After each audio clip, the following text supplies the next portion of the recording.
사무엘하 마지막 부분 21장부터 24장까지의 말씀을 같이 보겠습니다. 21장부터 24장의 말씀은 사무엘하의 부록과도 같은 말씀이에요. 예전에 그런 말씀 비슷한 것이 사사기에서도 나왔었죠.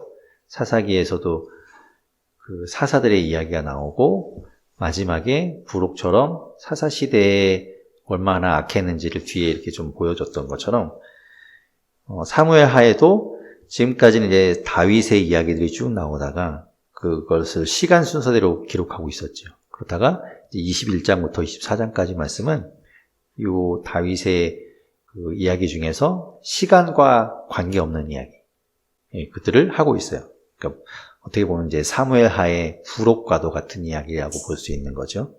그래서 정확하게 연대가 언제였는지를 알 수는 없습니다. 이 이야기들은. 그러니까 사무엘하의 다윗의 때라는 것은 알고 있지만 이게 정확하게 지금까지 이제 시간 순서대로 흘러왔는데 언제에 해당되는 이야기인지는 알 수가 없는 거죠.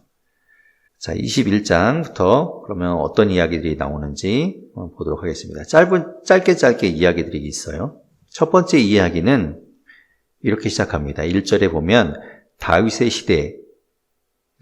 다스리던 시대에 언젠가에 해를 거듭하여 3년 동안 기근이 있게 됩니다. 3년 동안 굶주리게 되는 거죠. 그래서 다윗이 하나님 앞에 이제 기도하며 간구합니다. 근데 하나님께서 어떤 말씀을 주시는가 하면 1절 중간부터 뒷부분에 보면 사울과 피를 흘린 그의 집으로 말미암음이다.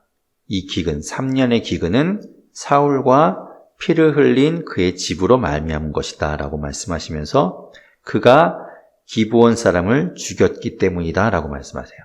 그러니까 사울이 기브온 사람을 죽였기 때문에 이 3년 기근에 아니면 벌이 임하게 된 거죠.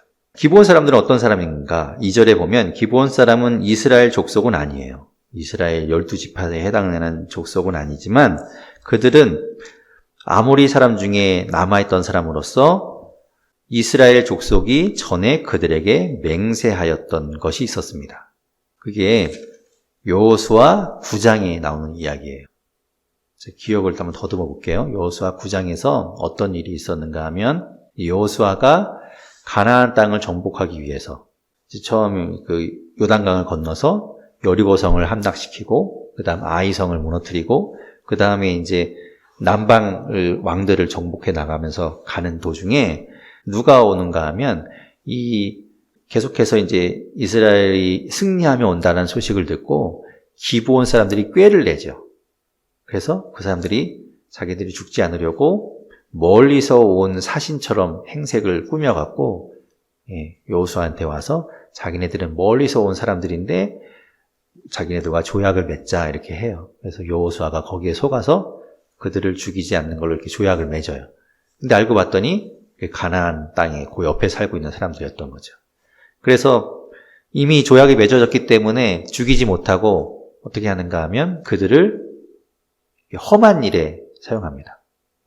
물 깃는 일, 이런 험한 일을 하는데 그들을 부리게 되는 것이죠. 그렇게 해서 어쨌든 그들은 생명을 보호해주는 걸로 이 조약이 맺어진 거예요. 맹세가 된 거죠. 그 사건이 있었고 그로부터 이제 기브온은 계속해서 이스라엘과 같이 공생하는 관계에 있었던 건데 이 기브온을 사울이 그들을 해친 겁니다.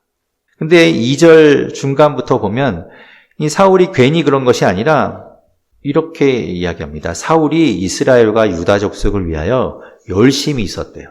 그러니까 처음에 아마 왕이 되고 나서 아마 이렇게 열심으로 다해서 막 뭔가 해보려고 했을 때였는지 열심히 있으므로 이 기브온 사람들을 죽이고자 했던 거예요.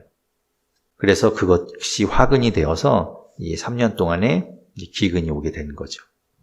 그래서 이 다윗 왕이 기브온 사람들을 불러서 그들에게 물어봅니다. 3절에 보면 다윗이 그들에게 묻되 내가 너희를 위하여 어떻게 하랴? 어떻게 해주면 되겠냐라고 이야기하죠. 그런데 이제 기브온 사람들이 요구하는 것은 어떤 대가나 보상이 아니었어요.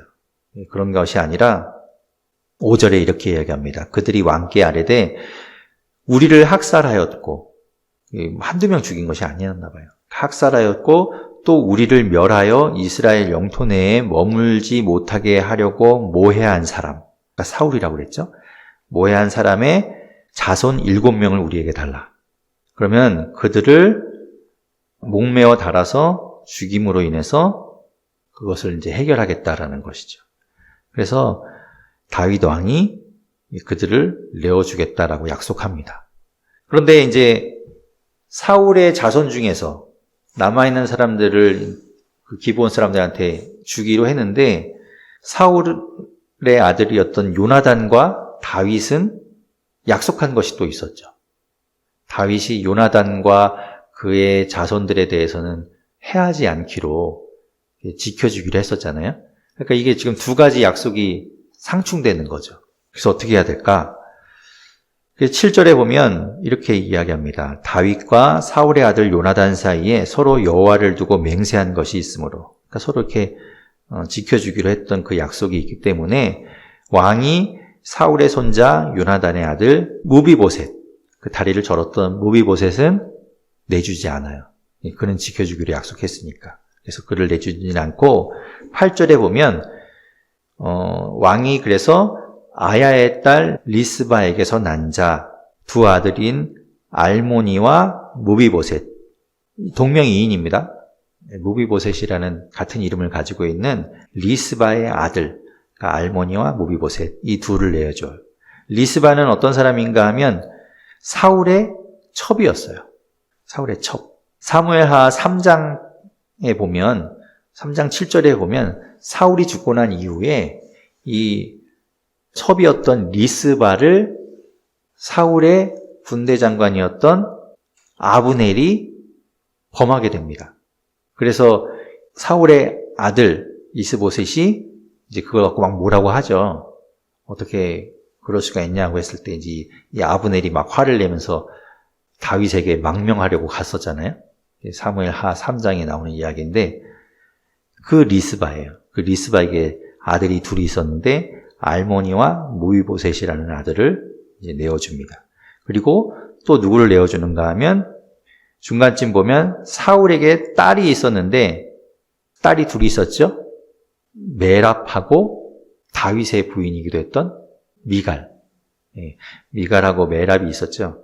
그러니까 첫째인 메랍을 사울이 시집을 보냈습니다. 누구한테 시집을 보냈는가 하면 거기 나와 있는데 무홀라 사람 바르실레의 아들 아드리엘한테 시집을 보냈었어요. 이것도 앞에 나오는 이야기입니다. 사무엘상 18장에 나오는 이야기였거든요. 이 사울이 다윗한테 이 딸을 시집 보내려고 했다가 다윗이 처음에 이 메랍하고 결혼을 하라고 했더니 다윗이 내가 어떻게 그 왕의 사위가 되겠습니까? 라고 한번 거절하죠. 그래서 이 메랍을 이 사람한테 시집을 보낸 거예요. 아드리엘. 그래서 그 아드리엘과 메랍 사이에서 5명의 아들이 있었는데 그 5명의 아들, 그리고 아까 리스바에게서 난 아들 둘, 전체 7명. 7명을 기브온 사람들한테 내어줍니다. 그래서 기브온 사람들이 그들을 9절에 보면 산 위에서 여호와 앞에 목매어 달매 그들 7사람이 동시에 죽으니 죽은 때는 곡식 베는 첫날 곧 보리를 베기 시작하는 때더라. 그래서 이 기브온의 원한을 갚아주는 거예요, 다윗이. 그러니 어쨌든 이 리스바나 메랍은 자신들의 아들을 다 잃게 됐잖아요. 그래서 이제 10절에도 보면 리스바가 그 아들들 시체 옆에서 시체가 상하지 않도록 지켰다라는 이야기가 나오고 그것이 이제 다윗의 귀에 들어가서 다윗이 그래도 미안한 마음에 12절에 보면 그 사울과 요나단의 그 뼈는 어디 있었는가 하면 길드앗 야베스 사람들이 거두어 갔다가 매장해 줬었죠. 그래서 그 뼈와 이 7명의 아들의 뼈를 같이 가지고 와서 14절에 보면 함께 베냐민 땅 셀라에서 그의 아버지 기스의 묘에 장사하게 됩니다. 사울의 아버지 기스의 묘에 같이 이 모든 사울의 가족들의 뼈를 같이 묻어줘요. 그렇게 모든 일을 마무리하게 되죠. 이런 일이 있었다는 거예요. 언제인지는 이제 시기는 정확하게 알 수 없지만 그게 첫 번째 사건이었고, 두 번째 사건은 15절부터 나오는 이야기인데요. 두 번째 사건이라기보다는 다윗의 용사들에 대한 이야기입니다. 다윗의 용사들, 다윗을 따르던 그 용맹스러운 용사들이 어떤 일들을 했었는지에 대해서 이야기합니다.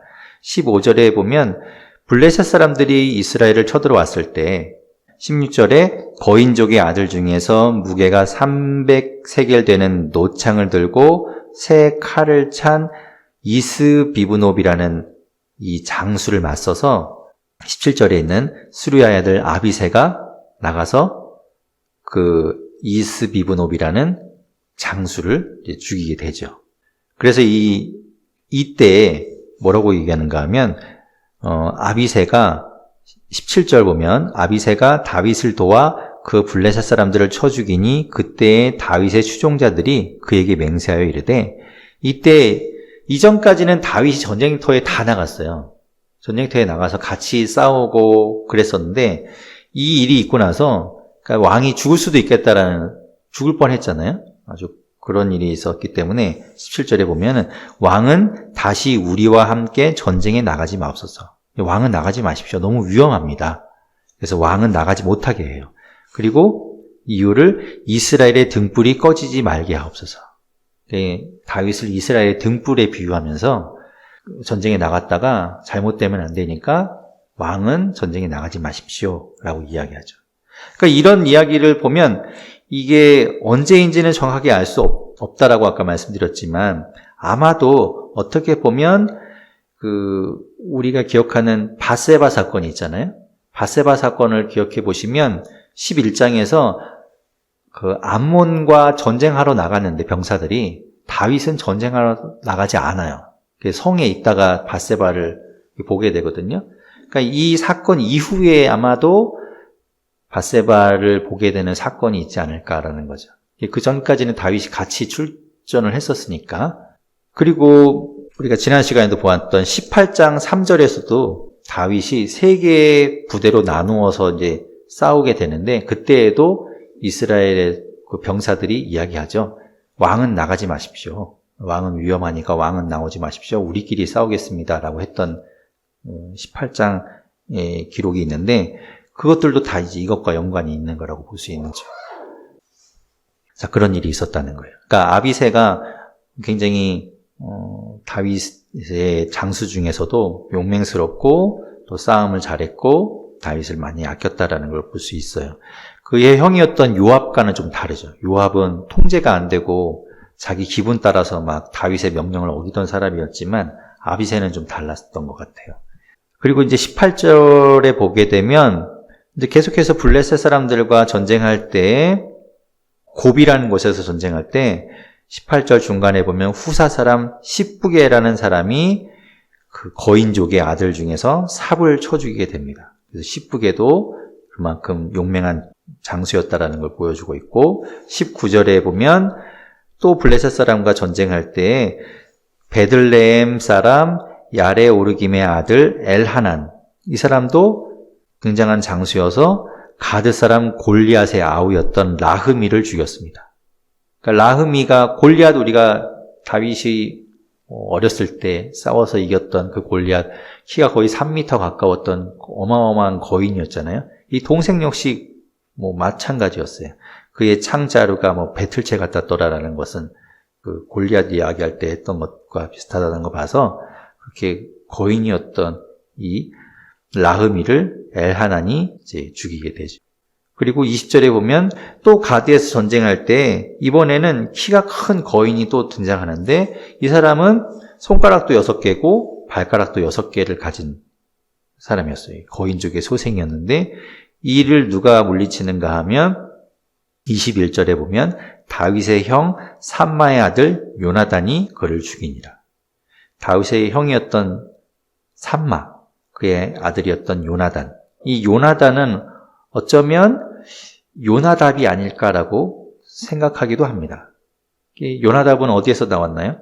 사무엘하 13장에서 암논에게 왜 계략을 다말을 어떻게 하면 좋을지 이렇게 했던 사람이 13장에 보면 시므아의 아들 요나답이 있었는데 아마 이 지금 여기에 등장하는 삼마의 아들 요나단이 그가 아닐까라고 보고 있습니다. 자, 그런 이제 다윗의 용사들에 대한 이야기가 나옵니다.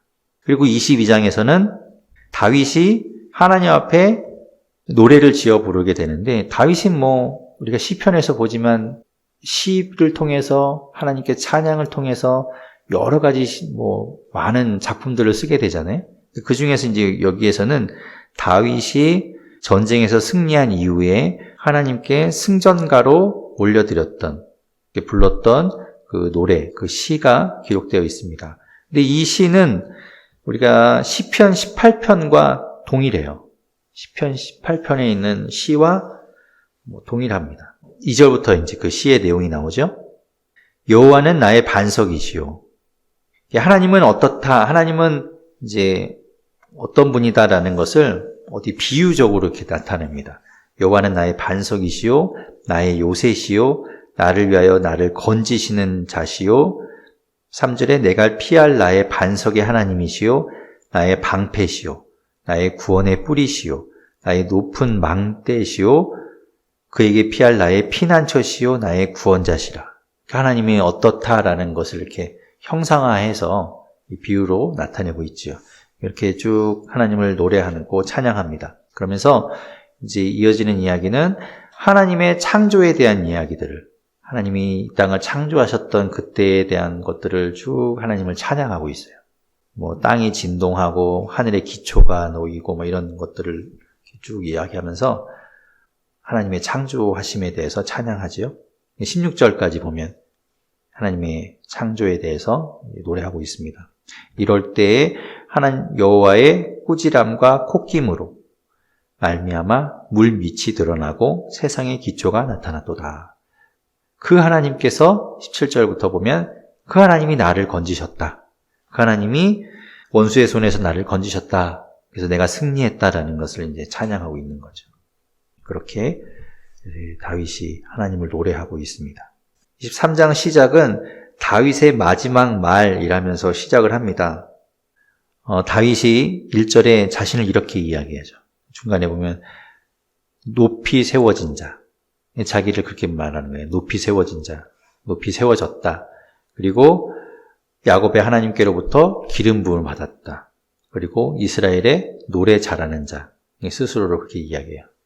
그가 노래하노라 말하노라 여호와의 영이 나를 통하여 말씀하시며 그의 말씀이 내 혀에 있도다. 하나님께서 또 자신을 높였고 하나님께서 자신을 여기까지 인도하셨다라는 것을 고백하고 있는 것이죠. 8절부터 보면 다윗과 함께 했던 다윗의 용사들의 이름이 나옵니다. 아까도 21장에서도 다윗의 용사에 대한 이야기가 나왔지만 8절부터 보면 다윗의 용사들의 명단이 쭉 나와요. 다윗의 용사들 중에서도 첫 번째 세 사람, 그러니까 세 명의 용사, 세 용사라고 부르는 이 세 사람은 정말 어떻게 보면 아주 제일 다윗이 아끼던 사람이었습니다. 그 사람들이 누군가 하면 8절에 있는 다그몬 사람 요셉 바세벳이라는 사람이 있었어요. 이 사람은 에센 사람 아디노라고도 부르고 있는 그 사람은 군 지휘관의 준 지휘관 중에서도 으뜸이었던 사람인 거죠. 그가 8절 끝에 보면 단번에 800명을 쳐 죽일 정도였어요. 굉장한 사람인 거죠. 그리고 9절에 보면 그 다음은 아호와 사람 도대의 아들 엘르아살. 이 사람도 굉장한 장수였는데 중간쯤 보면 세 용사 중에 한 사람으로서 블레셋과 싸울 때 물러서지 않고 그들과 싸웠고 10절에 보면 그가 나가서 손이 피곤하여 그의 손이 칼에 붙기까지 블레셋 사람들을 쳤다라고 기록되어 있죠. 끝까지 항전했던 사람인 거죠. 그리고 세 번째 사람은 11절에 나오는데 하랄 사람 아게의 아들 삼마. 이 사람도 다윗이 가장 아꼈던 세 용사 중에 한 사람이었습니다. 그는 블레셋 사람들과 싸울 때 녹두나무가 가득한 한쪽 밭에서 블레셋 사람들을 쳐서 이스라엘을 구원했던 사람인 거죠. 근데 이 세 사람이 특별했던 이유 중에 하나는 또 이런 사건이 있었던 거예요.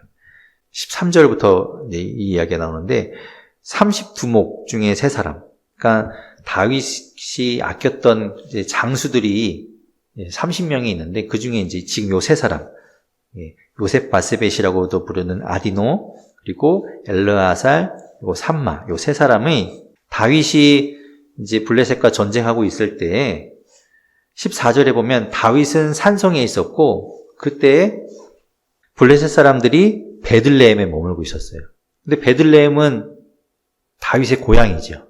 자신의 고향에 블레셋이 쳐들어와서 이제 거기를 점령하고 있고 자기는 이제 예루살렘 이쪽에 있다가 이제 전쟁하는 가운데 15절에 보면 다윗이 소원하여 이르되 베들레헴 성문 곁에 우물에 있는 그 우물물을 마시고 싶다. 내가 어렸을 때 먹던 내가 내 고향 그 물을 마시고 싶다라고 했을 때 이 세 사람 아디노, 엘르아살, 삼마가 그 블레셋 사람의 진영에 들어가서 그 우물물을 퍼가지고 옵니다. 다윗을 위해서. 그럼 목숨을 걸고 갔다 온 거죠.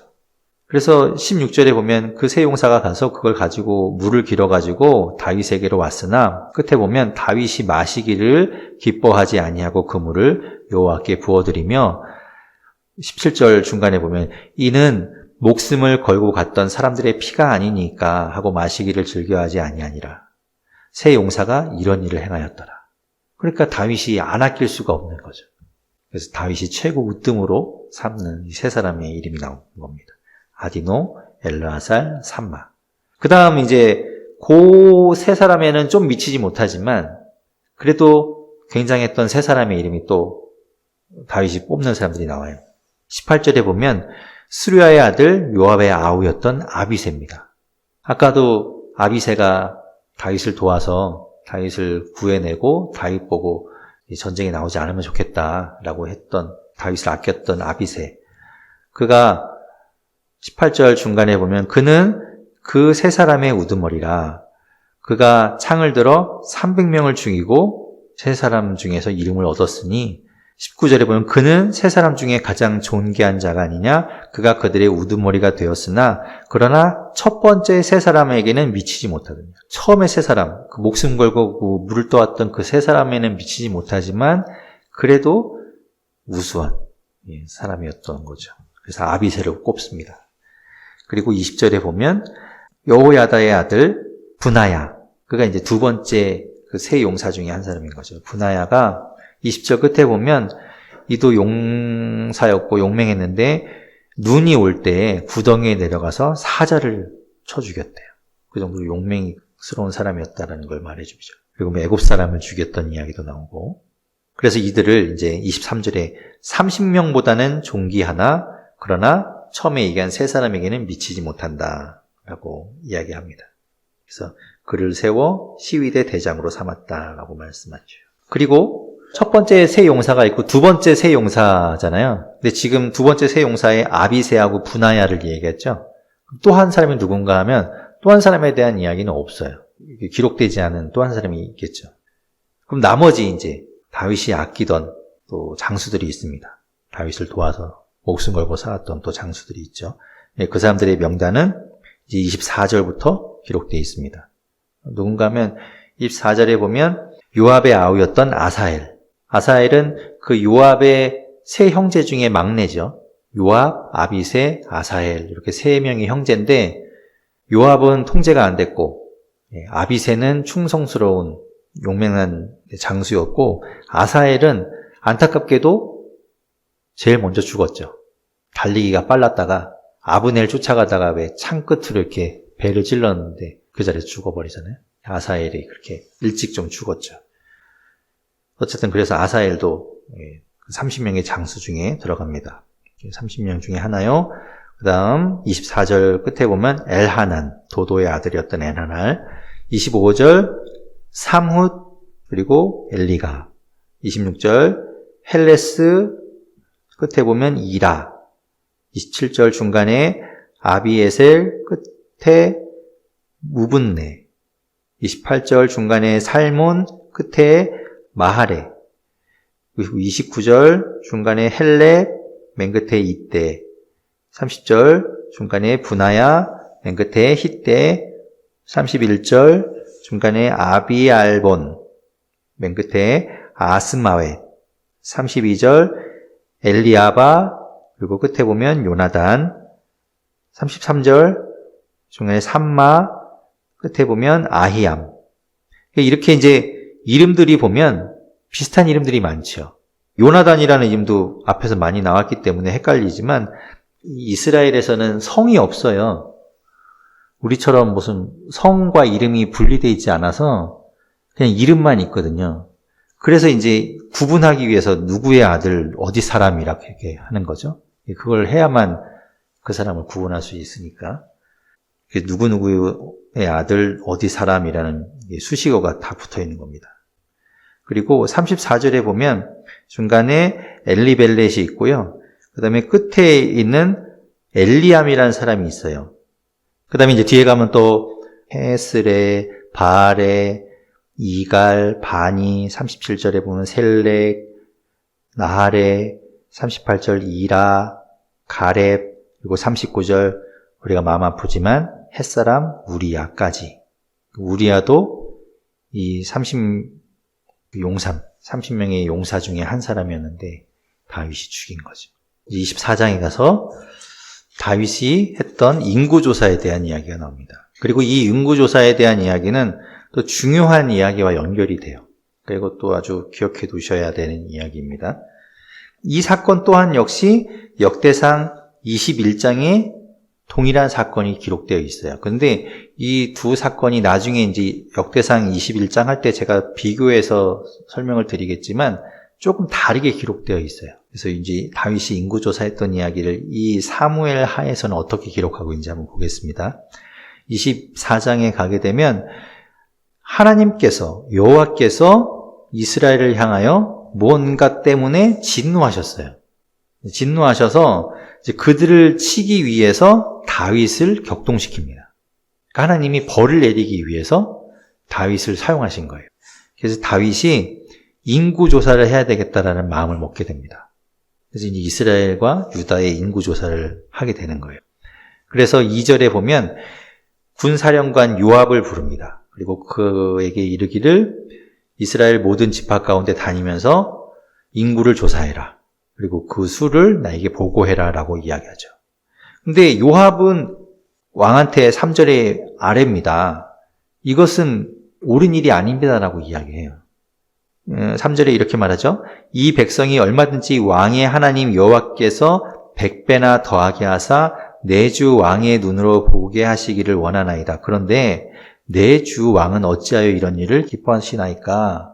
하지 않는 것이 좋다. 인구조사라는 걸 왜 만류하는가 하면 인구조사라는 건 자신의 군사력을 파악하는 거잖아요. 그래서 자신의 군사력을 파악해서 그것을 자신이 의지하고 교만해질 수 있는 거죠. 그러니까 하나님이 그냥 뭐 하시는 대로 이끄시는 대로 전쟁은 여호와께 속한 것이니라고 고백했던 다윗의 고백처럼 하나님께 속한 것이고 사람이 적어도 전쟁에서 하나님이 승리하게 하시면 하는 거고 사람이 아무리 많아도 지게 하시면 지는 건데 이제 그 군사를 파악해서 그 군사력에 의존하겠다는 거니까 하나님으로부터 떨어져서 자기 마음대로 하겠다는 것과 마찬가지인 것이죠. 그래서 요압이 일단 한번 말립니다. 그런데 다윗 왕이 재촉해요. 가서 인구를 조사하라고.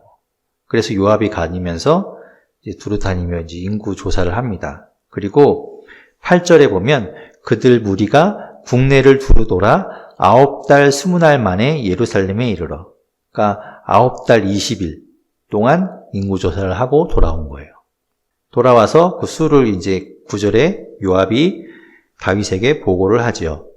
중간에 보면 이스라엘에서 칼을 빼는 담대한 자가 80만 명이요 유다 사람이 50만 명이더라라고 이제 보고를 합니다. 유다 사람이 굉장히 큰 거죠. 그런데 이 이제 보고를 받고 나서 10절에 다윗이 인구를 조사한 후에 그의 마음에 자책하여 이제 회개합니다. 하나님 앞에 나가서 내가 이 일을 행함으로 큰 죄를 범하였나이다. 여호와여 이제 간구하옵나니 종의 죄를 사하여 주옵소서. 내가 심히 미련하게 행하였나이다 하고 회개해요. 다윗이 뛰어난 점이 이거거든요. 잘못했으면 바로 회개하는 거예요. 잘못한 것을 계속 이렇게 핑계대거나 뒤로 미루거나 민기적거리지 않고 자기가 잘못했다 그러면 바로 그냥 하나님 앞에 납작 엎드리는 겁니다. 그게 대단한 거거든요. 그래서 밧세바 때도 마찬가지였고 지금도 인구조사를 한 이후에 그의 마음에 찔림이 있을 때 바로 하나님 앞에 가서 회개합니다. 하나님 잘못했습니다. 라고 회개하는 거죠.